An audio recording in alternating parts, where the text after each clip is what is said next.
Hello. Today I'm going to read The Best Older Sister by Suk Nyul Choi.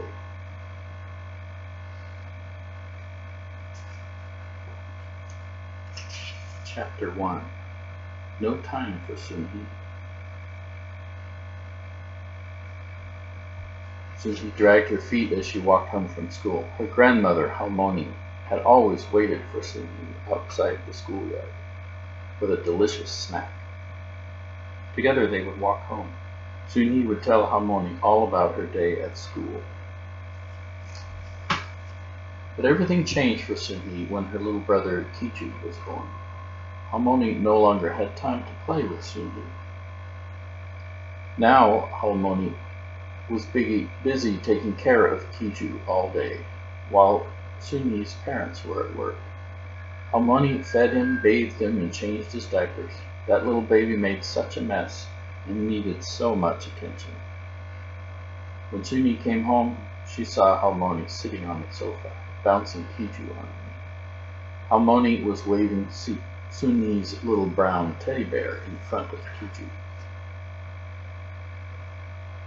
He smiled and drooled with delight. Mrs. Lee and Mrs. Stone, their neighbors, were visiting. They were making silly noises as they admired the baby. They hardly noticed Sun-hee.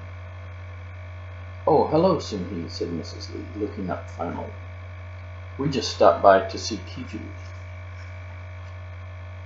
How adorable your little brother is. I can hardly believe he'll be a year old next week. Halmoni told me that it's a Korean custom to have a big party on the baby's first birthday," said Mrs. Stone. "You must be so excited." Sun-hee managed a polite smile. "It is so wonderful to have a boy in the family." Sun-hee was tired of all the fuss everyone made over this baby. She didn't think he was so interesting. She wished one of these visitors would adopt him and take him away. Sun-hee glared at the two presents on the coffee table. "Sun-hee, please put these presents in your parents' room," said Halmoni. Sun-hee grabbed them and ran to her parents' room. She threw them on the bed. Then she saw three more beautifully wrapped presents lying in the corner. More presents for that little boy," said Sun-hee. She could not stand it anymore. She marched out to the living room and over to Halmoni. "Can I have my bear back? It is still mine, isn't it?" Sun-hee snatched it and ran to her room. Halmoni's eyes opened wide. She stared after Sun-hee. Sun-hee knew she was being rude. She was ashamed of her behavior in front of Halmoni and their guests. But she could not help it. Tears ran down her cheeks. She threw herself onto her bed and sobbed. Everything was different with Kiju around. Even her room was not her own anymore. It was full of baby diapers and baby toys. It smelled like baby powder. "How happy you must be to have a little brother," everyone said to Sun-hee. "Isn't it wonderful to be a big sister now?" they asked. But it did not seem so wonderful to Sun-hee. Now her parents had even less time to talk to her and play with her in the evenings. Most of all, Sun-hee missed spending time with Halmoni. When Halmoni wasn't with Kiju, she was busy doing things for him. Just yesterday, Sun-hee had caught Halmoni sewing secretly in her room. Sun-hee saw the beautiful blue silk. She knew that Halmoni must be making something for Kiju to wear on his birthday. What is so special about this little baby anyway? Sun-hee wondered. Why is it so important to have a boy? Wasn't I good enough? Sun-hee sobbed. Chapter 2. A Surprise for Sun-hee. There was a gentle knock on the door. Halmoni entered. She sat quietly beside Sun-hee. Halmoni wiped Sun-hee's tears and stroked her hair. Halmoni said, "I have a surprise for you. I was going to save it until next week, but I think I'll give it to you now." "What is it, Halmoni?" Sun-hee said. She swallowed her tears and brushed away Halmoni's hand. "It's in your parents' room." "3 big presents," said Halmoni. "What? Those are all Kiju's," said Sun-hee. Harmony carried the 3 big boxes into Suni's room. Come on, Suni, sit up. Open this one first, she said.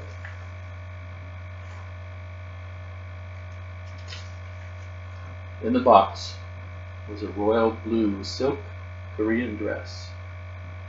It had rainbow-colored sleeves and butterflies embroidered on the front.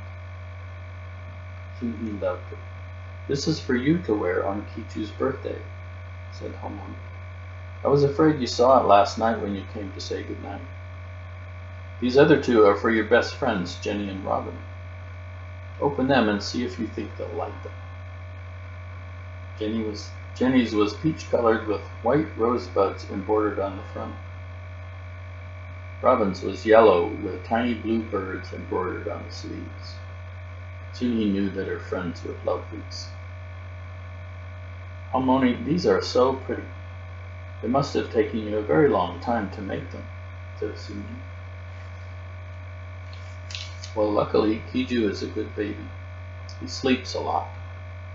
I'm sorry I haven't taken you to school and picked you up. I have missed that.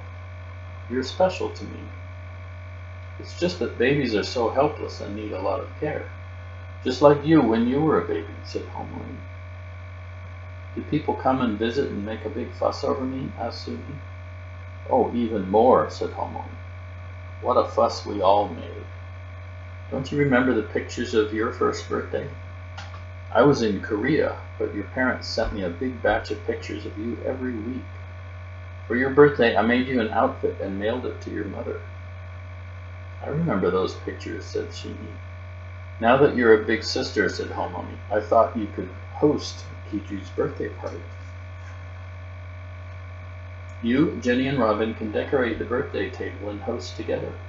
Why don't you invite them over? We can give them their presents, said Harmony. Suni nodded. Okay, I'll ask them to come home with me tomorrow, she said. Where is Kiju? Harmony smiled. I think he's sleeping. Let's go see. Chapter 3. Harmony and Sunhee walked to Suni's parents' room. They peered into Kiju's crib. Kiju was wide awake and playing happily with his feet. He was a peaceful, handsome baby. Kiju is lucky to have a big sister like you, said Harmony. Soon he'll be walking and talking. He'll follow you all around. You'll have to teach him to be smart and kind just like you. Suni's face turned red. Harmony, I was stupid and mean. Sometimes I wanted to be an only child again. I've been a bad older sister, said Suni.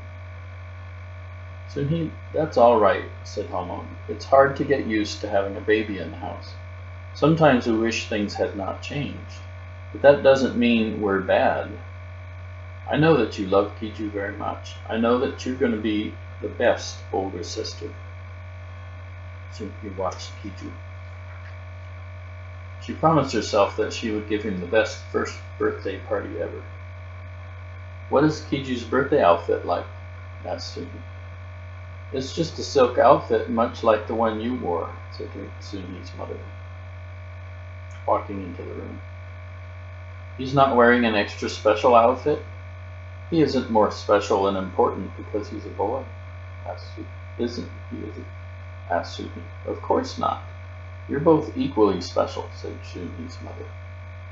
She hugged Sunhee. Harmony took Sunhee's hand in her own. She said, Is your right eye more special and more important than your left eye? Harmony had lots of funny sayings like this, but Sunhee understood. The next day, Jenny and Robin came over. All 3 girls tried on their outfits. Oh, thank you, Harmony, Jane said. Robin said, Oh, how pretty, thank you. Harmony beamed with joy. Then they looked at pictures of Sunhee's first birthday. They all laughed at the fun faces Sunhee made in the pictures. They laughed and rolled on the floor.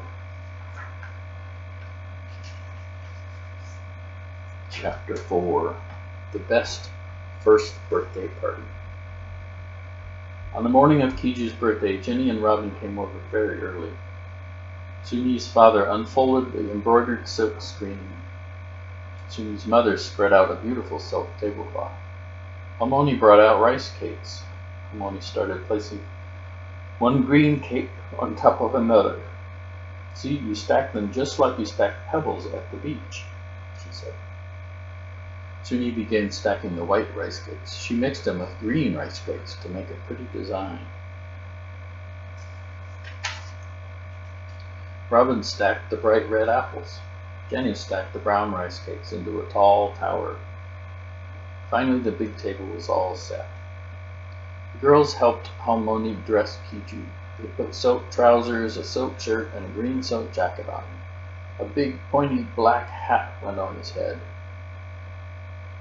All their friends and relatives arrived. The girls placed Kiju in his high chair at the table. Kiju cooed and reached for the colorful goodies. Jenny, Robin, and Soon-Hee made funny faces to get Kiju to smile and look at the camera. Soon-Hee's father hurried to take as many pictures as he could. Take lots of pictures of the beautiful table and the girls decorated, said Soon-Hee's mother. Then Jenny and Robin and Soon-Hee saw the sign at the front of the table. Don't move, I want a picture of all of you, said Soon-Hee's father. Wait. Oh. Decorated by Jenny, Robin, and Soon-Hee, it said in Soon-Hee's mother's printing. Soon-Hee smiled at her mother, and her mother smiled back. All three girls gazed at the table proudly. Don't move. I want a picture of all of you, said Soon-Hee's father. Wait, Soon-Hee dragged Jenny and Robin behind the table. Then she picked up Kiju and gave him a big squeeze. She held him up to pose for the camera. Soon-Hee's father quickly took a picture of them. Then Soon-Hee started to squirm and struggle to be free. Soon-Hee put him down. He tore off his birthday hat and scrambled toward his shiny rattle on the floor. Everyone laughed. Soon-Hee's mother lifted Kiju up high. Kiju said, "Whoa, whoa!" He looked at everyone with a big smile. "He is lots of fun," said Robin. "Is he hard to take care of?" asked Jenny. "Oh no, he's not so bad," Soon-Hee said. She looked at Kiju proudly. Harmony watched Soon-Hee and smiled.